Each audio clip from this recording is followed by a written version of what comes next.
করছে, এটা নার্সিং সমাজ কোনোভাবেই মেনে নেবে না। তারা জেনে পত্র পত্রিকা মিডিয়া আছে সেগুলোর হেডলাইনে চলে আসবে।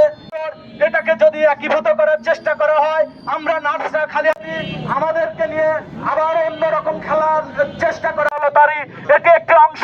আমরা যদি সবাই মিলে সবাই এক রাস্তায় নামানো হয়, এটা আর কোনোভাবেই সম্ভব হবে না।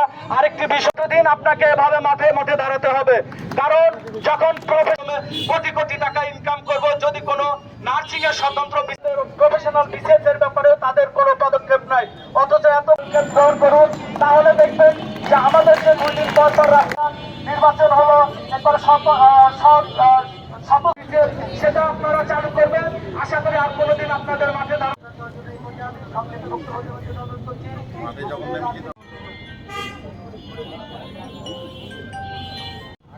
আমরা ইতিমধ্যে আজকের মানববন্ধনের প্রচেষ্টা করছে, তার বিরুদ্ধে আমাদের এই মানববন্ধন প্রত্যেক সেবাকে নিরলসভাবে শ্রম দিয়ে দিতে পায়, সেটা হচ্ছে নার্স।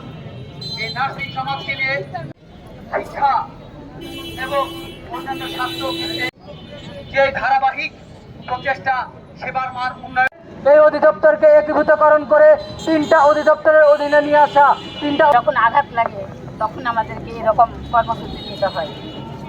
আজকে কর্মসূচির অংশ হিসাবে রাজশাহী নার্স অ্যাসোসিয়েশনের আয়োজনে সর্বস্তরের